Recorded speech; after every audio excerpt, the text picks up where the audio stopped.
contanos un poco lo que se está debatiendo en la provincia de Mendoza en estos días, que es de alguna manera un modelo de política minera, de minería, y que vos te has opuesto en las distintas votaciones que se han dado en la Cámara. Lo primero que siempre destaco o me gusta diferenciar que no estamos discutiendo política minera, estamos discutiendo megaminería. Ah, bien. Porque cuando hablamos de política minera, hablamos de una política que tiene diferentes escalas de medición y que lógicamente el impacto en el ambiente es mucho menor, al punto de que hoy día hay minería en Mendoza con licencia social. Nos arriesgamos a decirlo porque con andar por la calle uno se da cuenta, vas a San Carlos, hay canteras, vas a Las Heras, tenés la cementera Holcim y no ha generado conflictividad. Entonces, cuando hablamos de los proyectos o de la discusión que está tratando el gobierno de la provincia de Mendoza hoy a la legislatura y lógicamente para poner en consideración de la sociedad, es una política de megaminería, una minería a gran escala y que justamente por la intensidad de trabajo que maneja, demanda de una mayor extracción no solamente de minerales, sino también de recursos para poder cumplirlo, que principalmente lo que afecta es el agua. Uh-huh.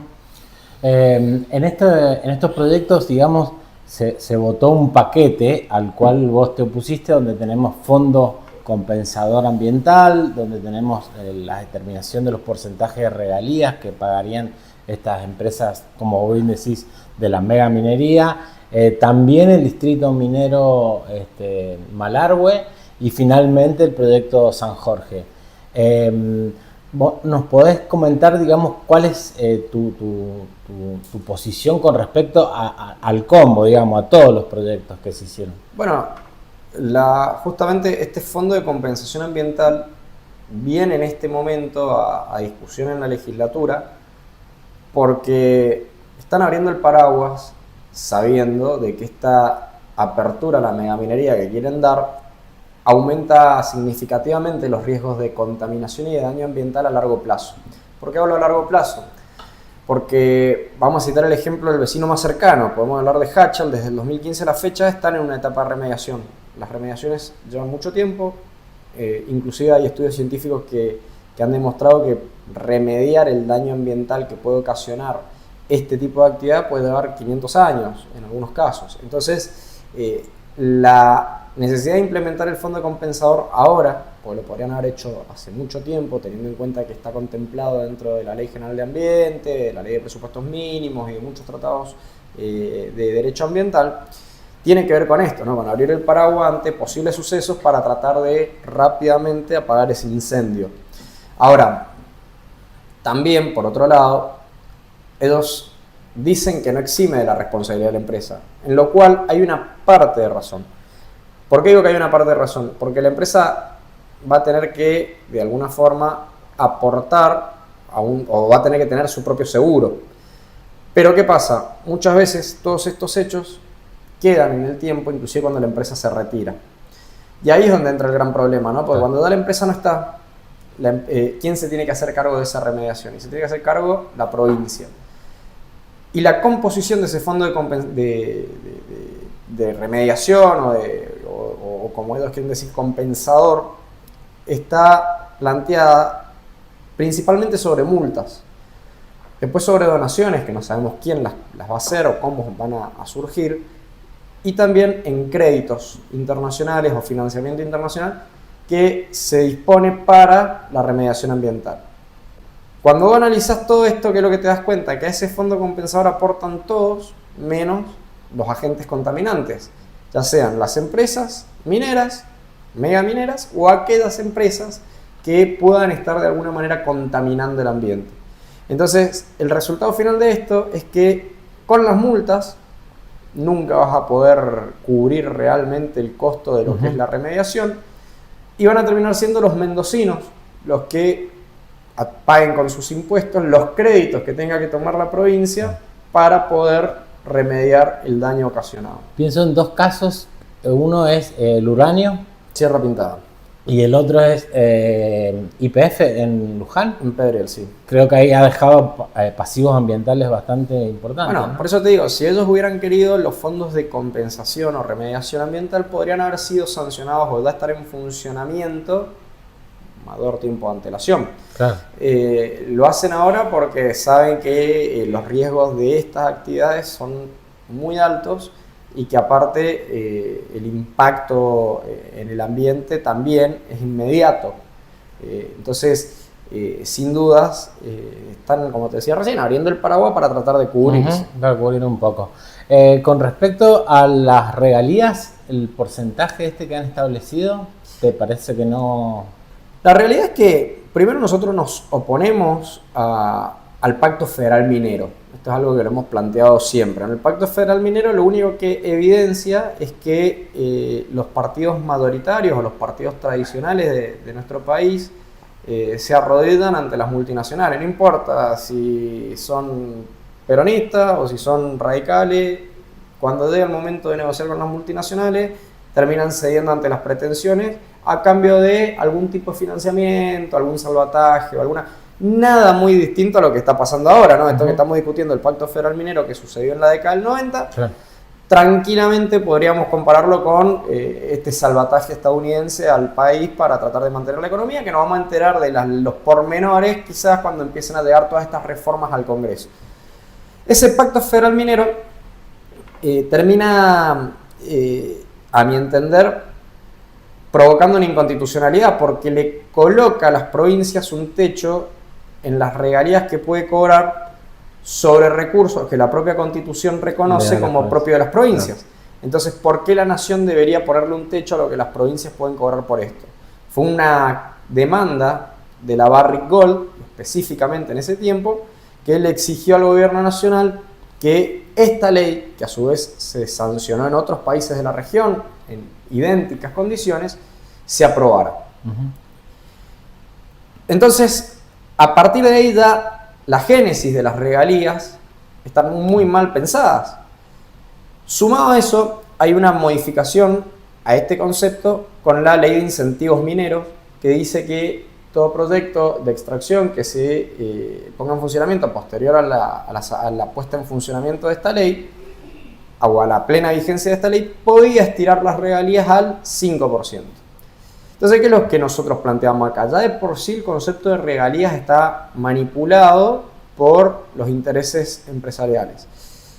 Pero además, en una primera, el primer borrador, el borrador que envió el Ejecutivo a la legislatura, dejaba discrecionalidad sin definir taxativamente cuánto era el porcentaje que iban a cobrar de regalías y facultaba a los funcionarios del Poder Ejecutivo para que se encargaran de eso, de definirlo, de negociar con el cliente, cada uno de los clientes que viniera, negociar cuánto le iban a cobrar de regalías. Primero es inconstitucional porque la Constitución provincial dice que la definición de tributos o alícuotas, o como quieran llamarlo, lo define la legislatura, claro. No el Poder Ejecutivo. Es una facultad propia de la Casa de las Leyes. Y en segundo lugar, nosotros decíamos, esto abre las puertas a la corrupción, a las dudas, porque si viene mañana San Jorge y dice, no te voy a pagar más tanto de regalías porque no quiero, no se la puedo modificar, ¿a cambio de qué? ¿O por qué? Bueno, entonces abre a un montón de fantasmas, entre los que se encuentra la corrupción, la posibilidad de haber dejado la ley en esa redacción que tenía. Ante esta situación, el Ejecutivo termina generando alguna modificación a esta normativa y establece que se va a cobrar como parámetro inicial el 3% de regalías, lo que establece el Pacto Federal Minero, con posibilidades de llevarlo al 5%. Esa situación, obviamente, ¿qué es lo que nosotros veíamos? Que estábamos tomando la escala más liviana para poder aplicar regalías. Entonces planteábamos, ¿por qué no decir se cobra el 5% de regalías? Y a partir de ahí vamos viendo, como en toda actividad, cuáles son los criterios por los cuales se podría llegar a cobrar un mínimo del 3%. Es decir, Siempre partimos Claro. del 5, podemos llegar al 3. Ese parámetro obviamente no lo toma el gobierno y después plantea en una cuestión errada, a nuestro entender, que lo que se recaude en concepto de regalías tiene que ingresar a rentas generales. Una parte va a los municipios, otra parte de rentas generales, muy grande, el 88%, y ese 88%, un 15%, tiene que ir a un fondo de desarrollo socioambiental. Es lo único que tenemos con un destino concreto. Entonces queda un alto porcentaje que termina ingresando a rentas generales, que sabemos todos, que sabemos cómo entra, nunca a dónde termina esa plata. Corriendo el riesgo también de que suceda lo mismo que sucedió con las regalías hidrocarburíferas, que al día de hoy no tenemos un modelo de transición de se acaban las regalías hidrocarburíferas, ¿cómo reemplazamos, ¿no?, esos ingresos para la provincia? Nosotros planteamos ahí imitar lo que hizo Noruega, un país que tiene una política extractiva muy profunda, o imitar lo que hizo Chile en algunos aspectos, que dice, en el caso de Noruega, la creación de un fondo soberano, intangibilidad del dinero que ingresa allí, se tiene que invertir, se tiene que dar un manejo financiero de eso, y con los intereses que se producen, hoy día Noruega está financiando el presupuesto anual de su país. Es decir, garantizó la intergeneracionalidad de lo que hoy son esos recursos naturales que las generaciones que vienen no van a disponer. Claro. ¿Y Chile qué hizo? Dijo, yo cobro sobre el valor Bocamina y aparte tengo un índice que es volátil que va sujeto al precio de los commodities. ¿Por qué? Porque cuando hay un boom de precios, la empresa maximiza ganancias, pero no así Chile con las regalías. Entonces, ata un piso fijo y deja uno móvil para que, según la variación, puedan aumentar los ingresos, dispararse los ingresos en materia de regalía, y lo manda un fondo de estabilización fiscal. A diferencia de lo que hace Noruega, lo manda un fondo de estabilización fiscal que tiene otro concepto, pero al fin y al cabo también lo que busca es garantizar una relación de respeto por las generaciones que van a venir, que no van a disponer de esos recursos. Claro. Entonces, fíjate vos qué distinto hubiera sido poder plantear también este concepto en materia de regalías, porque no está mal cobrar regalías, no está mal pensar en una ley de regalías, porque, insisto en lo mismo, Mendoza tiene minería, el tema es que lo que se ha planteado no es bueno. Está bien. Con respecto a discurso que tuvo el gobierno sobre que esto dejaba fuera a la 7722 y que no tenía nada que ver y demás. ¿Vos creés, digamos, o considerás que eso es así, tan taxativo como dice el gobierno? ¿O que en estos proyectos que se empiezan a abrir, la 7722 puede empezar a tener como contradicciones, grietas, agujeros por donde después se pueda caer, ¿no? La justicia dejó afuera la 7722 de este proyecto. Y eso, entiendo también, es una ventana abierta que si la justicia declara la inconstitucionalidad del artículo primero de la ley 7722, todo aquel que quiera venir a desarrollar minería puede plantear y repetir la misma acción. Entonces, con ese criterio, estaríamos habilitando a que cualquiera que le quiera desarrollar megaminería en Mendoza, hoy día plantee una acción de inconstitucionalidad, se ampare en la jurisprudencia y tenga encima la certeza de que, llegado el momento, la legislatura va a avalar esas declaraciones de impacto ambiental. Vamos al proyecto San Jorge, que ha sido tan discutido y que de alguna manera, a partir del debate que se dio y demás, si se quiere, el punto más flojo, por decirlo así, que tiene este proyecto es una incerteza sobre el tema del agua. Está, como bien se decía, desprolijo el informe de la declaración de impacto ambiental, no es claro, es antiguo y demás. Vos marcaste en tu discurso bien esta cuestión del manejo hidrológico. más o menos cómo lo ves que está planteado y cuáles son los riesgos que podría tener.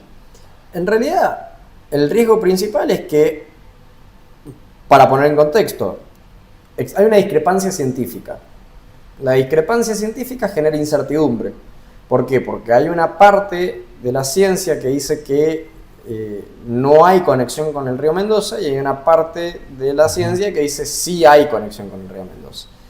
Mientras eso no se resuelva, esa discrepancia no se resuelva, hay incertidumbre porque ¿cuál de los dos tiene razón? ¿No? Abstrayéndonos un poquito de la posición nuestra, decir, bueno, si uno tiene que objetivamente analizar estas cosas, y bueno, hay que evaluar previamente cuál de los dos tiene razón. Entonces, eso genera una incertidumbre científica que debería haber sido resuelta previamente a traer la declaración de impacto ambiental a la legislatura para que con datos concretos, certeros, podamos decir no o sí hay conexión.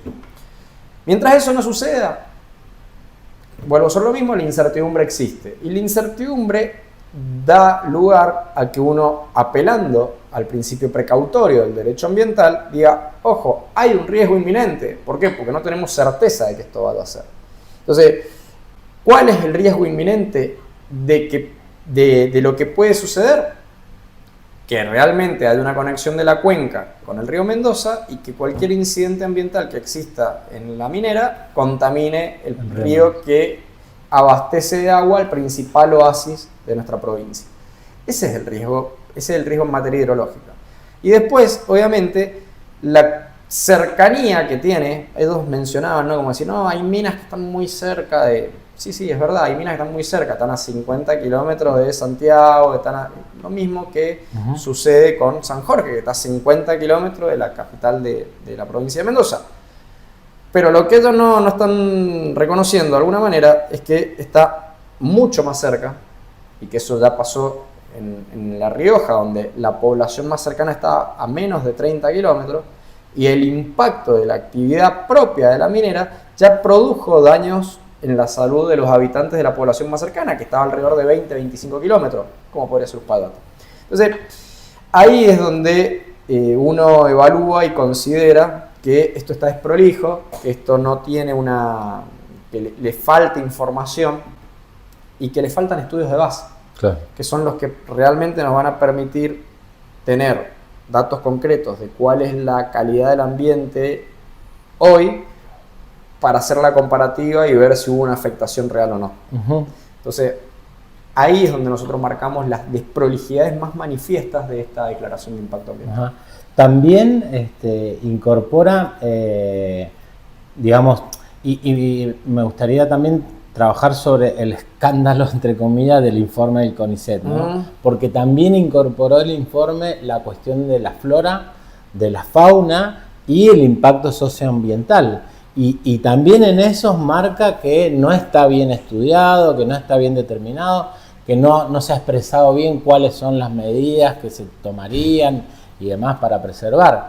¿Es así, digamos, esto es que abarca todos estos aspectos también? Vos una declaración de impacto ambiental no puede dejar ningún eslabón flojo.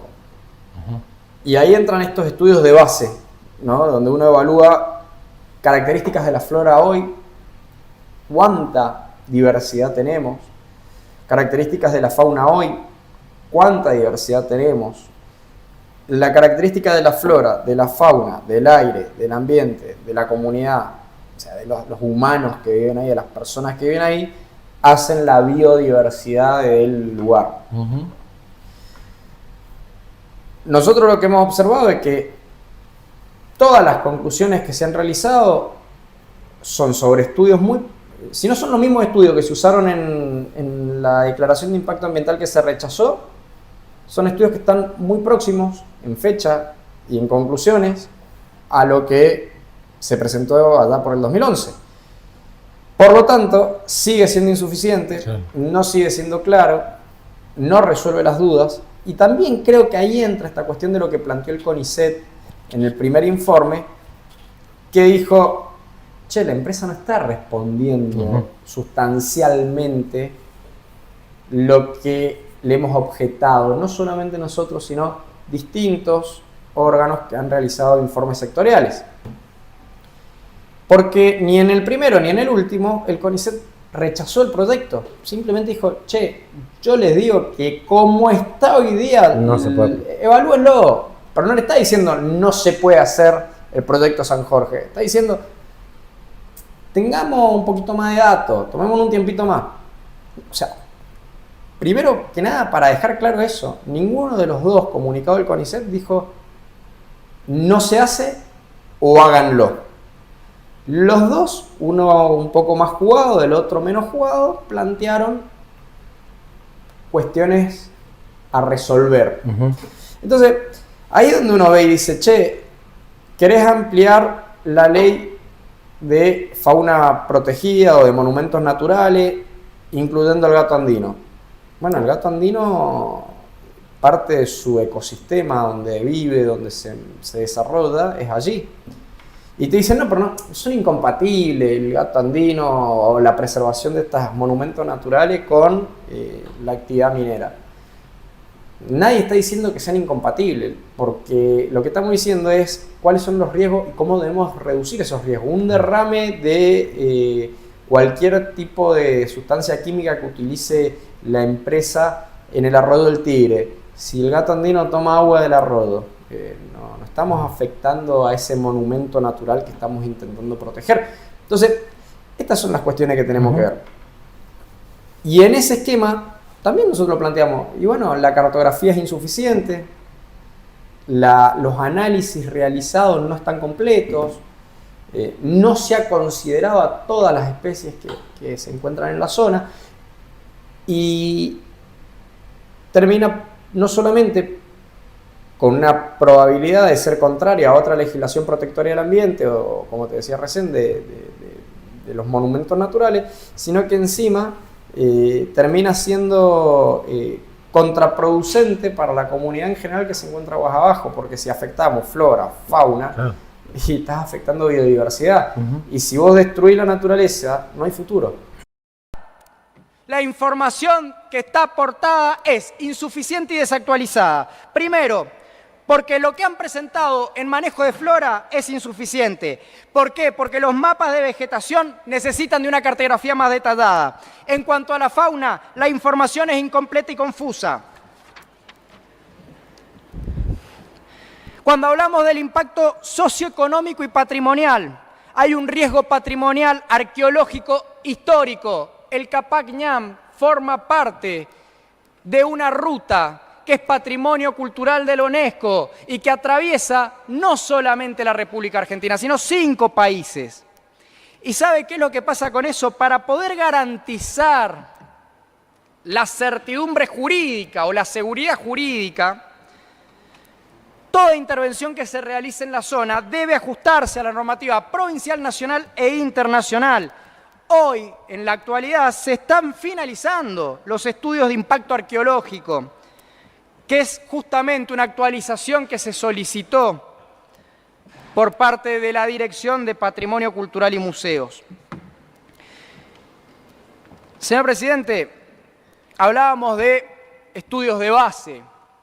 Los estudios de base se tienen que basar en datos que sean actualizados, no como hoy que estamos usando datos que tienen más de 15 años para medir la estructura y la dinámica de la población en términos cuantitativos, restringidos a solamente la localidad de Uspallata.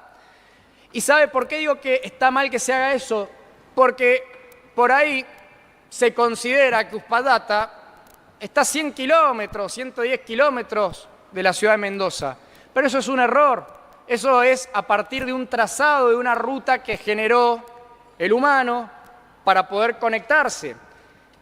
En materia geográfica, Uspallata se encuentra a aproximadamente 50 kilómetros del Gran Mendoza, del principal oasis que tiene nuestra provincia. Entonces, esto lo que hace también es dificultar las posibilidades futuras de que la provincia reclame por los daños que se ocasionen, porque no tenemos una estadística clara y concreta al día de hoy que nos permita hacer la comparativa a futuro. Hablamos de fauna protegida en algunos aspectos. Se le dio media sanción en el Senado a una ley que incluye al gato andino entre las especies protegidas. Eso, cuando sea ley, va a obligar a garantizar también el suelo, las zonas en donde todas estas especies necesitan desarrollar su vida.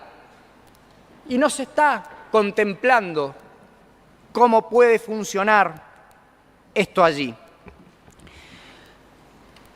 Mire, señor presidente, estoy harto de que la Mendoza Fundacional Minera se discuta siempre con proyectos megamineros. Hace un par de años atrás, en el 2022, en un discurso de apertura de sesiones, Rodolfo Suárez dijo: la minería de tercera categoría genera para Mendoza 10.000 millones de pesos anuales. Y eso lo planteó sin contar lo que generaba de forma indirecta, solo la actividad minera de tercer grado. Y en ese sentido fue que nosotros también planteamos la necesidad de discutir un código de procedimiento minero que involucre el marco normativo ambiental, que involucre la necesaria incorporación de todas las leyes que fueron sancionadas mucho tiempo después del código de procedimiento minero que teníamos vigente. ¿Y sabe por qué lo planteamos? Porque no existían controles reales para la minería, ni siquiera de tercera categoría. Los puentes caídos, que todavía siguen caídos ahí, 2 canteras que las denuncié yo, una en la entrada del Cerro Arco y la otra a orillas del dique Potrerido, y que recién ahí tomaron conocimiento. El problema de todo esto, señor presidente, no son las leyes, vuelvo sobre lo mismo, es cómo las aplicamos. Este código de procedimiento minero, y entiendo hacia dónde va la diputada Lizana cuando dice hay que profundizar el cierre y poscierre, exige que hoy día las declaraciones de impacto ambiental involucren cómo van a articular y actuar en cierre y poscierre. Pero ¿sabe qué es la deuda que sigue teniendo todo esto con nuestra provincia? No tenemos trazabilidad de hacia qué destino final llegan los minerales. Y esto no es menor, porque es muy fácil plantearlo, que es necesario utilizar el cobre y avanzar en este sentido para la transición energética. Pero la realidad nos demuestra lo contrario. La realidad nos demuestra que las reservas minerales se terminan utilizando para la industria bélica y para que se pueda demostrar el poderío de esas potencias mundiales a las que últimamente estamos yendo a pedir salvataje permanentemente, y otras que obviamente se disputan la geopolítica mundial. Y por otro lado, la industrialización, que la industrialización no lo dice este diputado, lo han dicho inclusive de la Universidad Nacional de Cuyo, que hasta cuándo queremos seguir teniendo un pensamiento colonial cuando tenemos la posibilidad de desarrollar la industria. Lo dijeron, porque tienen la capacidad técnica para poder avanzar en ese sentido. El problema que tenemos hoy día acá es que, de manual, la megaminería no funciona sin hechos violentos que la acompañen. Fíjese, señor presidente, a la causa donde a Flavio González lo cagaron a trompadas la patota de la UOCRA, no se ha movido nada, inclusive le perdieron el peritaje. Mientras que a la causa que le imputaron a Federico Soria se movió rapidísimo al punto de que lo echaran y perdiera su trabajo. Mauricio Cornejo, un comerciante también del distrito de Uspallata, que fue detenido y que al día de hoy, inclusive, se tiran la pelota de un lado al otro porque no saben cómo resolver eso, esa causa que prácticamente fue un invento. Entonces, ahí donde uno ve que, como pasa en San Juan, como pasa en La Rioja, como pasa en distintas provincias de nuestro país, sin violencia no cierra el ingreso de la megaminería. Ya a la vista está que esta legislatura está plagada de policías que deberían estar cuidando las calles y no cuidándonos a nosotros si hay tanta licencia social. Por otro lado, señor presidente, detrás de San Jorge está Solway. Recién les nombraba Solway y les dije, enseguida vamos a hablar de esto. Solway es un holding empresarial minero que tiene antecedentes bochornosos. En Guatemala se produjo en una planta procesadora de níquel cerca de donde estaba justamente el yacimiento, la mina que explotaba Solway, un derrame. Ese derrame generó una mancha roja en el lago de Izábal. ¿Saben qué dijo el gobierno? Que eran algas y que eso había afectado la oxigenación del agua. Me hace acordar a lo que me dijo un diputado también por lo que pasó en Hachal hace poquito. Son algas. Sí, el gobierno siempre va a decir lo mismo, que son algas, que está muy fuerte el sol, que falta alguna cosita, por eso los peces se mueren, porque nada, siempre, seguramente falta minería y por eso se mueren los peces. Pero eso es de manual también, señor presidente. Y esa es Solway, la empresa que va a entrar acá ahora. En Filipinas, esta empresa fue acusada de incumplimientos fiscales, fraude y lavado de dinero. Lindos socios, ¿ah? Podríamos seguir hablando inclusive de la muy posible relación de esta empresa, de este holding, con Mekorot, la empresa israelí que este gobierno provincial, junto con Guado de Pedro, metieron en Argentina. Señor presidente, sinceramente no creo ser más ni menos que nadie. No me creo dueño de la verdad, simplemente digo lo que pienso y lo que creo. Y puedo decir que he sido fiel a eso durante todo el mandato que la sociedad me encomendó. Yo juré por Dios, la patria y los santos evangelios que iba a defender lo que creía justo para esta provincia acá. Algunos se atrevieron a jurar por el ambiente, otros se atrevieron a jurar por la 7722. Ojalá los que hoy están haciendo eso reciban el castigo social que corresponde. Por Flavio, por Federico, por Mauricio y por todos los vecinos de Uspallata que han sido violentados, perseguidos, amenazados y atacados durante todo este tiempo, por la Mendoza que quiero para mi hija y las generaciones que vendrán, porque es imposible el desarrollo en una tierra arrasada, mi voto es negativo, señor presidente. Hacerte una consulta sobre esto que bien vos decías está bastante oculto, pero que de alguna manera se ha dejado traslucir en el acuerdo entre Argentina y Estados Unidos y que afecta también la ambición no tiene límites. El tema de los glaciares. Hoy día las zonas que no están alcanzadas por glaciares permitirían desarrollar la actividad minera como ha sucedido en otros lados. O sea, no estamos hablando de que no. La ambición no tiene límites porque a diferencia de un bosque, a diferencia de algunos otros ecosistemas que se pueden regenerar naturalmente, el glaciar una vez que se destruyó, no se regenera. No hay manera de regenerar. Por eso es que se preserva el ambiente glaciar, periglaciar y de escombro, claro, para evitar que esa cadena ambiental se vea afectada, porque si se afecta no hay manera de recuperarlo, no hay remediación posible. Y el mayor de los problemas es que no es que no haya remediación posible, es que si se pierde el glaciar, se pierden reservas de agua dulce. Reservas de agua dulce que ya hoy, por los efectos de la crisis climática, se están perdiendo. Entonces, es vital preservar los glaciares y buscar la manera en la cual podamos, de alguna forma, garantizar su cuidado. Cuando, fíjate vos, a diferencia de lo de las regalías, que el gobierno nacional impone un techo y que todos dicen, no, es que el gobierno nacional, el Pacto Federal Minero, es culpa de nosotros no podemos hacer otra cosa. En materia ambiental, la ley de glaciares es una ley que ya la Suprema Corte de Justicia inclusive afirmó su constitucionalidad. ¿Por qué? Porque el artículo 41 de la Constitución Nacional se enfoca principalmente en la necesidad de garantizar un ambiente sano para esta y las próximas generaciones. Y no hay ambiente sano si no hay agua. Entonces, la constitucionalidad de la ley y la obligación de la nación en la preservación, de alguna manera, condiciona a que sea el gobierno nacional el que establezca criterios únicos para la preservación del ambiente.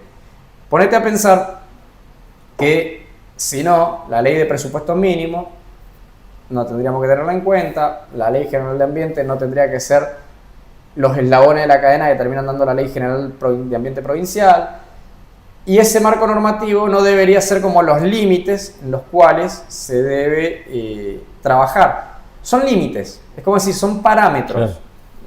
Podés, por también principio del derecho ambiental, aumentar los márgenes de protección, pero nunca ir en desmedro de ello. Y esto que están haciendo hoy día, por más que ellos digan, no, no vamos a involucrar al Danila, lo vamos a involucrar a... No es competencia de la provincia. No es Porque es una ley competencia. nacional. Es una ley nacional que debe llevar adelante la Secretaría de Ambiente de la Nación, con el Danila como un ente nacional, y que las provincias deben acatar, ajustarse a eso y de última mejorar los parámetros de control. Entonces, cuando vos ves que hoy día, con Malargüe Distrito Minero Occidental 2, lo que están haciendo es filtrar un protocolo que lo votaron dentro del paquete, también, como hablábamos recién, le están abriendo la puerta a algo que es muy peligroso. Le están abriendo la puerta a algo que es que desde acá se cuelguen otras provincias y cada provincia empieza a decir cómo piensa que puede cuidar los glaciares. Y el problema mayor es que los glaciares no solamente alimentan de agua a Mendoza, a San Juan, los glaciares alimentan de agua a los ríos que finalmente terminan en el mar. Claro. Es decir, hay una interconexión por límites humanos, que son las provincias, pero que la naturaleza no los conoce, que también puede producir una afectación. O sea, destruir un glaciar puede afectar no solamente a Mendoza, sino a todas las provincias hacia abajo. Por eso es Claro. que el criterio de cuidado de un glaciar es nacional. Bien. Dos cositas para terminar, Emanuel. La primera es que, viste la desconfianza que tiene el pueblo sobre la actividad de la mega minería, como bien decís vos. ¿Vos crees que está fundada en que ya hay casos de contaminación en la Argentina y en la zona y demás, que han sido bastante importantes y que de alguna manera intentan por ahí tapar y demás, pero digamos, ¿es alto el riesgo? Esto te quiero preguntar. Bueno, los antecedentes en el mundo demuestran que es alto el riesgo. No lo dice un legislador o lo dice un vecino.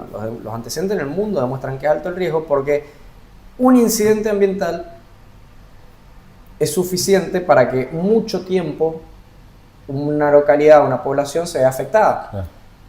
Hablemos de Mendoza, hablemos de Sierra Pintada. Claro. ¿Cuánto hace que no se puede remediar Sierra Pintada? ¿Cuánto tiempo lleva ese proceso? ¿Cuánto se ha afectado? ¿Cuántos tanques lixiviando están ahí en San Rafael? Entonces, el problema no es que haya 100.000 incidentes, sino que cada vez que hay uno, Claro. recuperar eso lleva muchísimo tiempo. Y ese uno sucede en distintas partes del mundo, no sucede solo en Argentina. Entonces, ¿qué es lo que demuestra? Que no importa la latitud donde se desarrolla esta actividad, con legislaciones distintas, los incidentes suceden. Uh-huh. Entonces, ese es el primer parámetro. El segundo parámetro es que obviamente el Estado tiene que construir garantías, certidumbre. Pero para construir garantías y certidumbre hay que resolver ciertos aspectos que hoy día no se están considerando. Nosotros cuando planteamos que lo dijimos también, Suárez dijo, Mendoza le entraron 10.000 millones de pesos de manera directa por la minería, no tenemos bien claro cuánto es indirecto. 10.000 millones de pesos anuales por la minería de tercer grado. Hay una gran actividad económica alrededor de la minería en Mendoza, que no se controlaba. Yo como legislador denuncié 2 canteras, una en La Cera y una en Potrerillo. Una al lado del dique, donde va todo el mundo a tomarse unos mates, a descansar, a pasar el día, y otra en el ingreso al Cerro Arco. Miles de personas por fin de semana, por semana, entran ahí. Y el gobierno no se había enterado, no lo sabía que existía eso.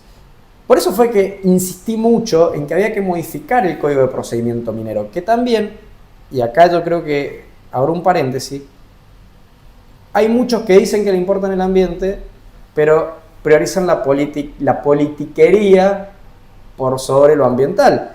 Porque decían, vos votaste a favor del Código de Procedimiento Minero. Yo lo trabajé al Código de Procedimiento Minero. ¿Por qué lo trabajé? Porque si estamos reconociendo, el mismo gobierno está reconociendo que esto genera mucho movimiento económico en nuestra provincia, no podemos seguir teniendo esta ausencia de la legislación ambiental en los procedimientos mineros. ¿Y por qué teníamos ausencia de la legislación ambiental en los procedimientos mineros? Porque el Código de Procedimiento Minero vigente hasta el momento de su modificación no contemplaba ninguna ley provincial, ni nacional, ni tratados internacionales, ni nada que exigiera preservación del ambiente. Ni tampoco facultaba o le daba cómo tenía que proceder la policía minera que la propia 7722 creaba. Entonces, no tenían margen de acción. Bueno. O sea, la policía minera estaba ¿para qué? Y no sabía cómo moverse, si no tenía un procedimiento.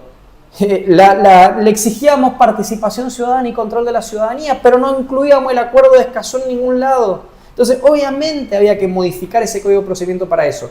Y fíjate la importancia que tuvo modificar el Código de Procedimiento Minero, que Distrito Malargüe Occidental 2 traía 29 proyectos, y a la legislatura llegaron 27. La trampa estuvo con lo de glaciares. Pero de esos 29 proyectos, 2 proyectos los tuvieron que bajar. ¿Por qué? Porque no cumplieron con el Código de Procedimiento Minero. Y una diputada prominera malargüina dijo, yo no lo voté. ¿Por qué? ¿Por qué no lo votó el Código de Procedimiento Minero? Después no le iba. Porque dijo, y lo dijo, no sé si se dio cuenta o no se dio cuenta de lo que dijo, porque complicaba a las empresas mineras. Bueno, obviamente, entonces quiere decir que lo que hicimos nosotros estuvo bien, porque favoreció al ambiente y les elevó los estándares, o le elevó las obligaciones a las empresas mineras. Y de esa manera también le dio certidumbre a los mendocinos de qué disposición o cómo se manejaban sus recursos. Sinceramente, espero que sean capaces de demostrar, porque también lo planteé, que las leyes son buenas. El problema es cuando los que gobiernan las manipulan para forzar el cumplimiento de la legislación, que es lo que yo entiendo que ha pasado con San Jorge. Porque las instancias participativas existieron. Ahora, ¿cómo existieron? Es lo cuestionable. El cómo. Entonces, ahí es donde yo digo, ¿no? Cuando vos manipulás la legislación, ¿qué es lo que generás? Desconfianza. Y ahí está el mayor problema que hay en toda la sociedad mendocina, que es que este gobierno no genera confianza de que va a ser capaz de cuidar el ambiente. Porque ningún mendocino está en contra de la minería como tal, o de la actividad minera. Es una actividad lícita. El mendocino lo que te dice es, mirá, no creo que estén dadas las condiciones. No están dadas las condiciones. ¿Por qué? Porque no ganamos nada, arriesgamos mucho, contaminamos, y encima no podemos confiar en el gobierno. Ese contexto es lo que genera esta desconfianza y también falta de licencia social. Perfecto. Y para terminar, ¿cuál es el criterio o las líneas de acción para crear una matriz socioproductiva que se expanda, que genere más trabajo y demás? Y si se quiere, de alguna manera, ser parte de algo que incorpore minería con controles, etcétera. Es decir, ¿en qué está el gobierno? Yo lo que veo es que el gobierno apuesta solo a esto. Está todo lo bueno en una canasta. Claro, eso me parece. Y te escuchaba a vos también comentar, bueno, que hay otras cosas y otras actividades en las que Mendoza puede ampliar su matriz productiva. Mirá, lo primero es que no es minería sí o minería no, porque Mendoza ya tiene minería. Claro. Eso es algo que también hay que decirlo. Mendoza ya tiene minería hoy día. Entonces, la minería existe. Es parte de la matriz productiva de Mendoza. Lo que no existe hoy día es la industria del cáñamo y del cannabis, que otras provincias nos han ganado cuando nosotros, en teoría, empezamos primero y daban más rápido que nosotros. La industria del cannabis y del cáñamo no solo pensado desde lo medicinal, sino también desde lo turístico, desde lo recreativo. ¿Por qué Mendoza no podría ser como Ámsterdam? Seguro. ¿Por qué Mendoza no podría plantearse estándares de esos niveles, ¿no? Es cuestión de invertir tiempo y cabeza en darle el marco legislativo y dar todo lo que tiene que venir con esto. Y cuando me dicen, no, porque el cannabis, el THC hace mal al cerebro y demás. Lo primero que le digo a todo el mundo es, nadie está negando los efectos negativos del cannabis, como nadie niega los efectos negativos del cigarrillo, como nadie niega los efectos negativos del alcohol, como nadie niega los efectos negativos de los psicofármacos, que aunque tienen que tener receta archivada y un montón de cosas más, sabemos que después muchas personas, porque generan adicción, terminan consumiendo más de lo que corresponde y eso también genera daño y está legalizado. Entonces, no se trata de ocultarlo, porque aparte, por más que me diga, no, porque no podemos legalizar esto porque genera daño. Perfecto, porque no está legalizado, no se consume. Yo siempre digo lo mismo. Si yo te pregunto, alrededor tuyo, rápidamente, ¿hay alguien que no usa algún subderivado del cannabis? No te digo que fume, que no usa un subderivado del cannabis. Perfecto.